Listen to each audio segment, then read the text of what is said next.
Until any one of us is faced with a serious illness or trauma, we don't really know how we'll handle it. In the next half hour, I want to introduce you to some Chicago area adults and children who have faced such challenges with strength and grace and with the critical support of people around them. There's a Chicago health and medicine reporter who must recover from a stroke at age 30. A Gulf War vet whose life is changed by a dog. A sport that offers healing to disabled young people, including some victims of gun violence. And a game of speed and power for people who once thought those days were behind them. Stick around.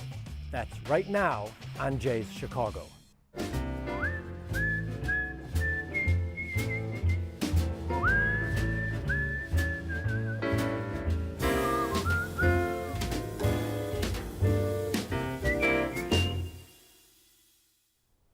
Hi, I'm Jay Shefsky. Many of us can point to a moment in our lives when everything changed. Well, it's hard to imagine a more drastic and unexpected change for a healthy 30-year-old than a stroke. Here's her story. Monifa Thomas is a health and medicine reporter for the Chicago Sun-Times. One morning in 2011, she had the kind of experience she might have written about. I was getting ready for work at the time. I was getting dressed, and basically at some point I just realized I couldn't really use my arm, I couldn't use my leg. Monifa collapsed in her bedroom and couldn't reach the phone to call 911. Luckily, she was always so punctual that a co-worker was concerned and called Monifa's best friend, who rushed over. I think she was surprised to see me. She was like, "What are you doing here?" And then I asked her what happened, and she just said, "I was so tired and I had to lie down." Alana could tell it was more than fatigue, but it wasn't until they got to the emergency room that she had an idea of just how serious it might be. They were like checking me in, I guess, and so one person asked me for my social security number. And she kept saying letters instead of numbers. And then they would say, no, your social security number. And she would just recite this string of letters. Monifa Thomas was having a stroke at age 30, just weeks after she sailed through a complete physical. She was paralyzed on her right side. She couldn't walk, she couldn't use her right arm, speaking was tough and jumbled, her face was droopy, and her future was uncertain. I don't know if I'm ever going to be able to come back to the Sun-Times, if I'm ever going to be able to do the things that I did, if I'm ever going to be able to talk to people like I normally do, or any of that. So I just said, well, but what I can do is focus on lifting up this glass, or focus on the little things. But those little things the physical therapists kept asking for, she says, felt like one impossible baby step after another.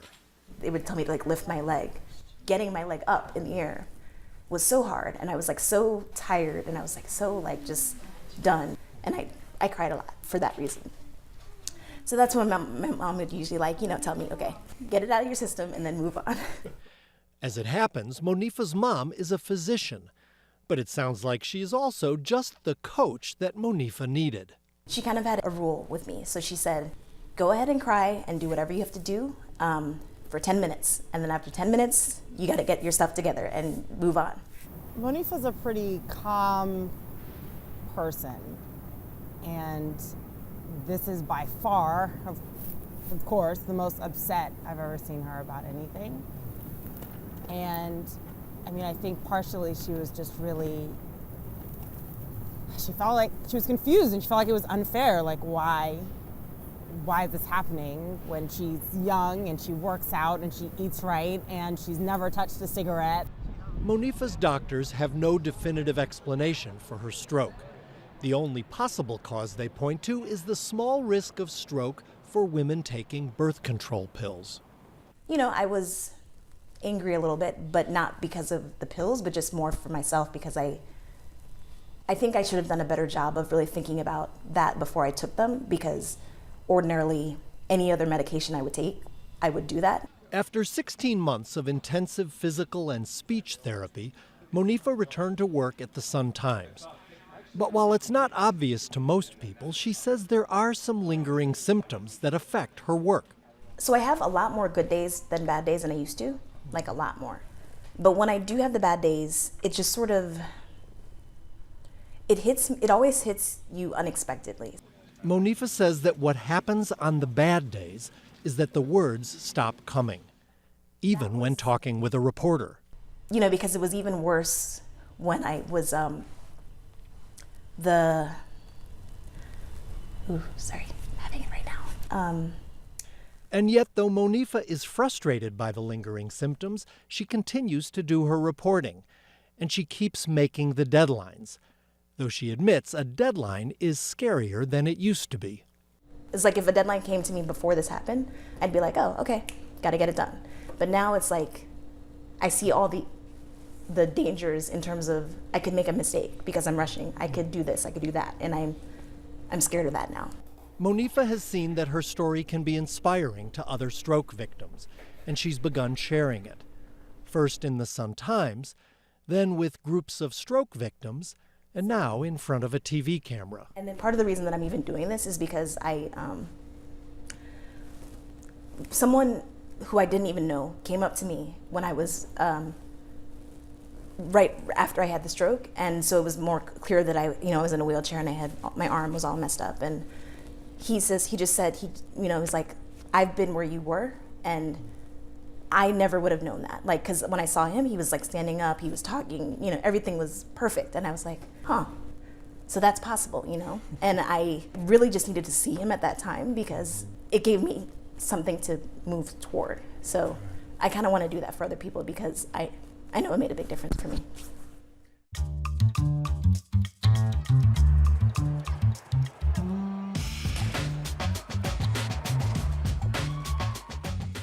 The stories in this episode are all about people facing serious obstacles with strength, energy, and determination.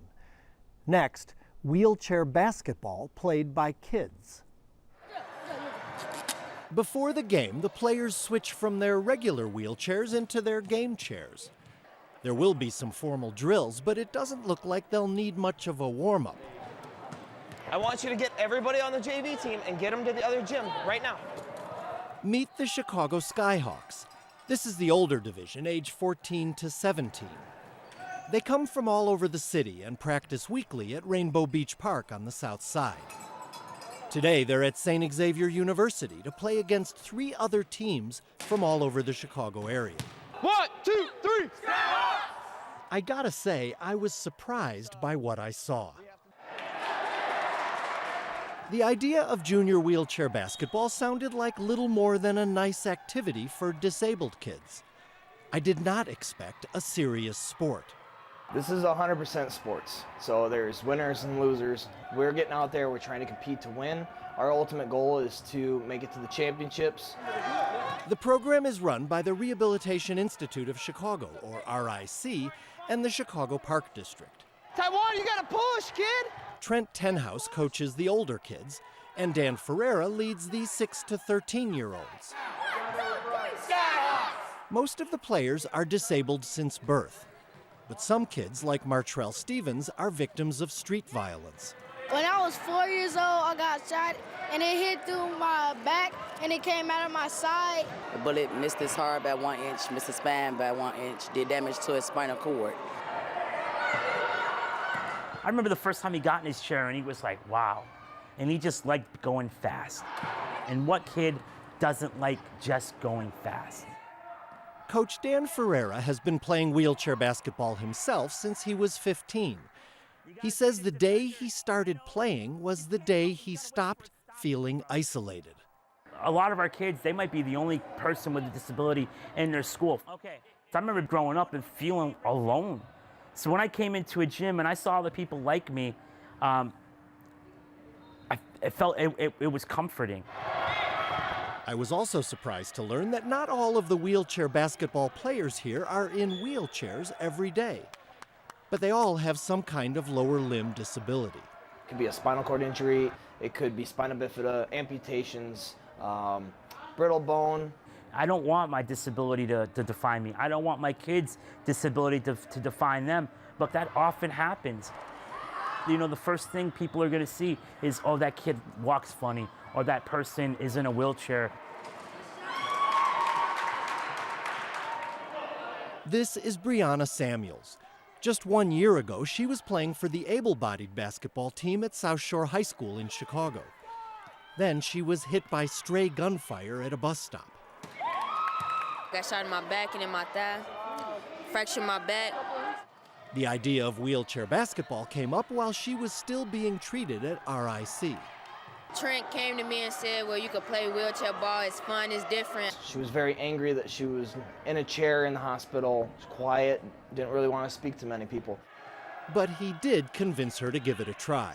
I ain't looked back ever since. I've been liking it, meeting new people, my arms getting strong, pushing the wheelchair, crashing into people, you know. Wait, what do you mean? What do you mean crashing into people? It's fun. You get to see them fall, then help them up and say, I'm sorry, smack the ball out their hand. Those wheelchair basketball chairs have been designed to make the game both faster and safer. The wheels are slanted, and it does two things.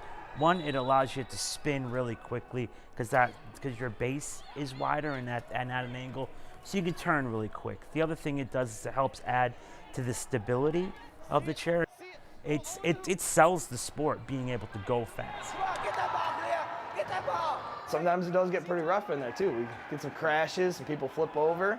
Sometimes a little bumps and bruises, but that's sports. I think it's good, actually. I mean, I think it's good that it gives him a chance to be robust and do stuff like that, because like being disabled, he tends not to get involved so much with the kind of rough and tumble of life. So I think a few bruises now and then might help, actually. It's an inherent risk, and that's part of it. You know, you're not ever going to be able to take all risk out of sport. So it's different than regular basketball? Yeah, it's more action. Yeah. It's more, wait, so what do you mean it's more action? It's more action because you got to roll, you got to move left and right. So it's not just regular running. Like, it's hard to get down the court. You got to have that motivation to do it. I want us to be a chair length outside the key on defense. And I'm trying to teach our kids that, you know what, life is hard, and you're going to have obstacles, but you have to find a way by them. That's what I love about having basketball, being a team sport, is now you're not trying to find a way past that obstacle yourself. You have a team, teammates to lean on, teammates to help you. Oh, in front, get in front, Excel. No, get in front. Are your coaches pretty tough? Coach Dan, yeah, but Trent, he kind of, you know, cool, laid back with it. Coach Dan, he cool, laid back with it too, but both of them are my favorite. I don't want to get into that. Dan is the mother and Trent is the father. Dan's like that cheesy mother that wants you to live out your best potential, and Trent just wants you to get things done. You know, if it was not Coach Dan, I don't think my son would have been here. So it has been great for him. You know, it has been a great encouragement for my son. Another surprise. Just like many other youth sports, wheelchair basketball can offer disabled kids a road to college and scholarship money. We're basically like a high school coach. We're helping them get recruited, so we press them for their grades. We're pushing them to make sure that they're studying, make sure that they're doing everything right. Dan Ferreira says that everything good in his life he owes to wheelchair basketball.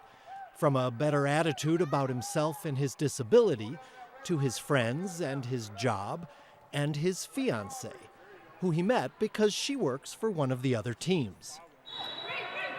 And Dan wants these kids to learn that they can handle whatever life throws their way.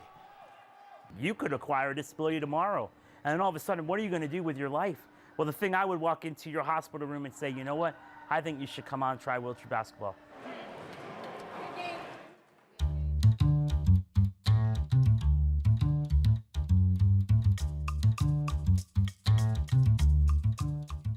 When most of us think of service dogs, we probably imagine seeing eye dogs. But increasingly, service dogs are being trained to handle a wider range of needs, from arthritis to epilepsy to post-traumatic stress disorder. Meet one local veteran who says his service dog saved his life. Ready? While the purpose of a seeing eye dog is obvious, the service provided by a PTSD service dog is less visible. But Vietnam veteran Lon Hodge says that the benefit came quickly. Are you getting tired? Come here. Before getting his dog Gander in 2012, for example, Lon's resting heart rate was high, about 125.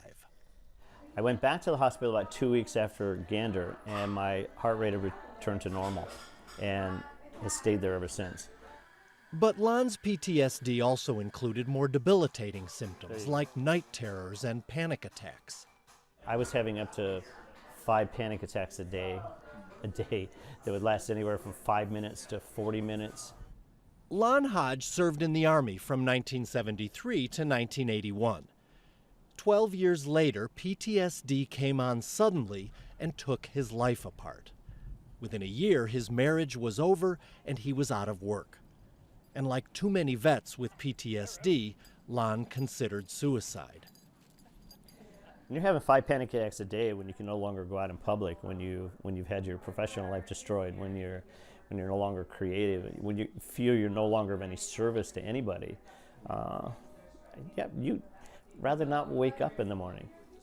The treatment offered by the doctors at the VA was a mixed blessing. The medicine they put me on was clonazepam, and it took away the panic, which was wonderful. I mean, all of a sudden, again, at least I'm not blowing up 5 times a day. And but literally, it's like taking 4 or 5 shots of whiskey. Lon stayed on it for 14 years. He was able to rebuild his life somewhat, but did not like feeling so drugged. He'd always known that he liked animals and felt calmer around them. Then he heard about an organization called Freedom Service Dogs. It rescues dogs and trains them to work with veterans and others. 7 months later, he was approved. I was in the car and I get a call over the phone. And it says, "Lon, we have good news. We got bad news. Good news is we have a dog for you. Bad news is we know you wanted a lab, but it's a poodle mix."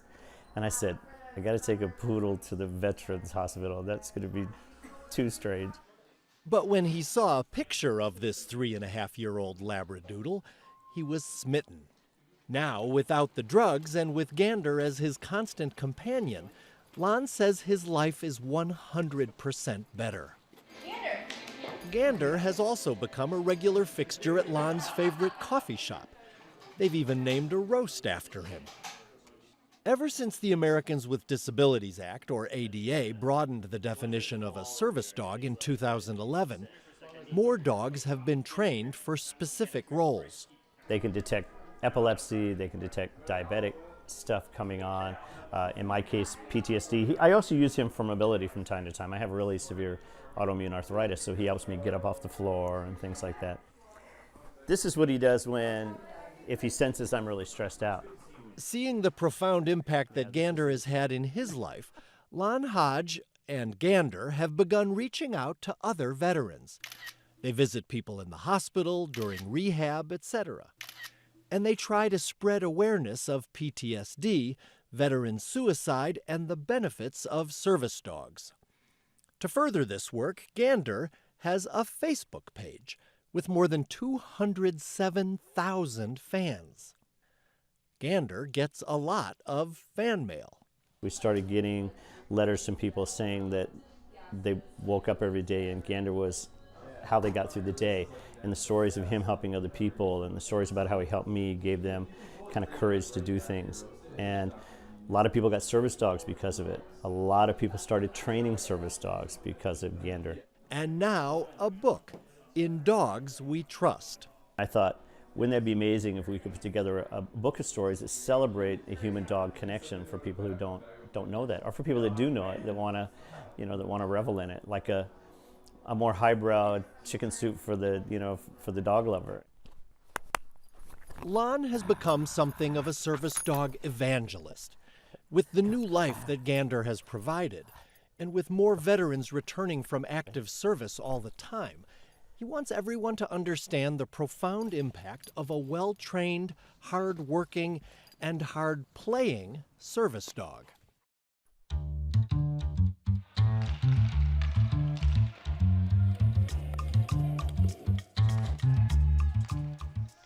Even if you have no interest in hockey, you're going to want to see this next hockey story. It's about something called sled hockey. And just because the players are disabled doesn't mean they can't kick your butt.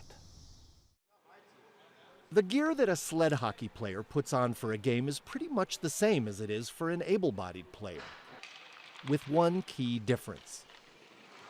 Instead of skates, there is this sled with blades on the bottom. Sled hockey is played by people with lower limb disabilities like spinal cord injuries and amputations. Patrick Byrne has been playing for about 15 years. And he's not only a player, he's one of the coaches. I lost my leg in '92. I was in a construction accident in '92 out by River Road in Euclid, and just really changed my life, actually, for the better. Patrick says that at the time, the loss was devastating. Now, I want to share a story. Before I had lost my leg, I looked across the street and I seen a person in a wheelchair. And I seen how she was struggling, going over our equipment stuff and everything else. And I said to myself, if I was ever in that situation, I would think I'd rather be dead. Guys, I know it's been a while since we've been back on the ice. It's been a couple of weeks. And at first, he says he was suicidal. When he woke up in the hospital and learned that he had lost his leg up to the hip, he didn't see how he could go on. Sled hockey's been around since the 1960s in Sweden. The Chicago team is based at McFetridge Park on the north side and travels for league play all around the country. This is a practice game. The program is run by the Rehabilitation Institute of Chicago, or RIC, with space provided by the Chicago Park District. One of the better players is 14-year-old Brody Roybal. I tried wheelchair basketball, didn't really like it. Tried wheelchair softball, didn't really like it. This, really aggressive, I like it. We wanted to get an idea of what the game is really like on the ice, so we asked Brody to wear a camera on his helmet.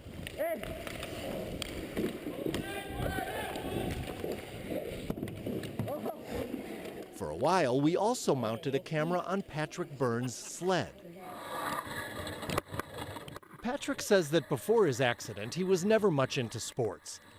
But he says that sled hockey and other sports have changed his life. This is Erica Mitchell. She says she remembers the day in 1997 when Patrick reluctantly gave hockey a try. My coach told me to treat him like everyone else, so he was on the ice, so I hit him. Patrick was a 32-year-old former construction worker, and at the time, Erica was 12. And she'd already been playing sled hockey for 3 years. And Erica just comes barreling across, and she just labels me. And I'm you absolutely, you can't do that. Here I am, I'm disabled. I'm like, you're a hockey player. Today, Erica, who's been disabled since birth, is 25, and she plays on the national women's team. Her father has been the equipment manager since she started. Any concerns about how rough it is? Oh, it's rough, isn't it? That's, I mean, you see how they hit each other, but you just got to suck it up. And when you play in some of these tournaments, like when they go to Canada and they go to Buffalo and stuff, and unbelievable some of the hits. I mean, there's blood sometimes.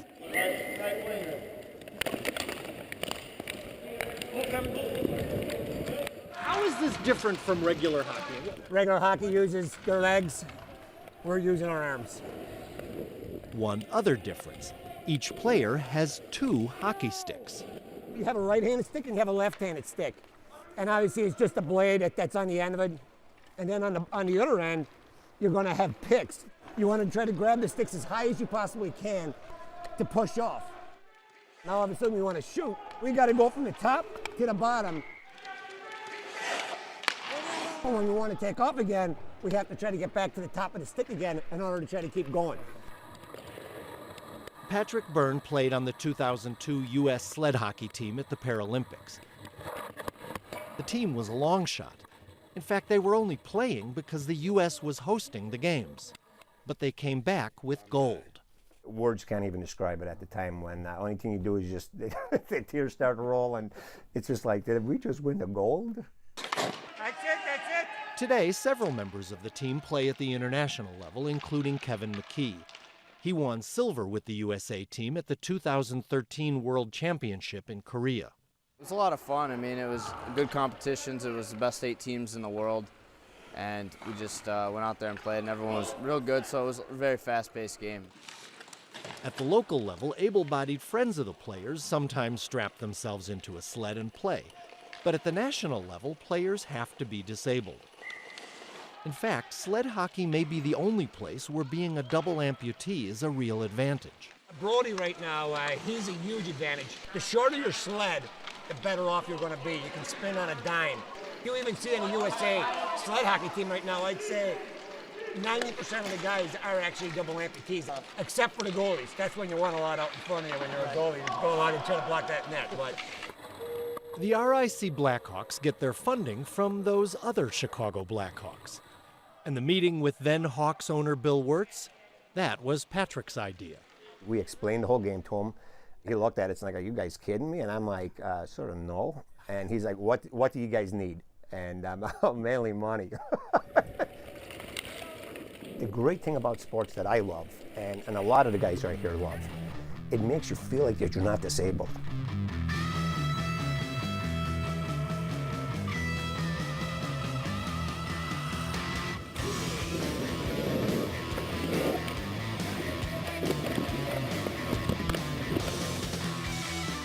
It's been awesome for him. It's given him self-confidence. I mean, he's really good, and it just, he loves it more than anything. This is his life, is hockey. If I had 2 legs today, where would I be at? Would I be married today, have 3 kids, have a gold medal? Would I have ever have met the guys that I've met out here? No, I wouldn't have. I'm so thankful that I didn't do anything crazy back in the beginning.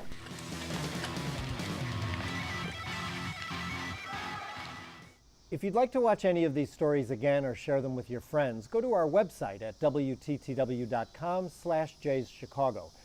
You can also find out about many of our subjects. And while you're there, tell us what you thought of the show and send us your own story ideas. I'm Jay Shefsky. Thanks for watching.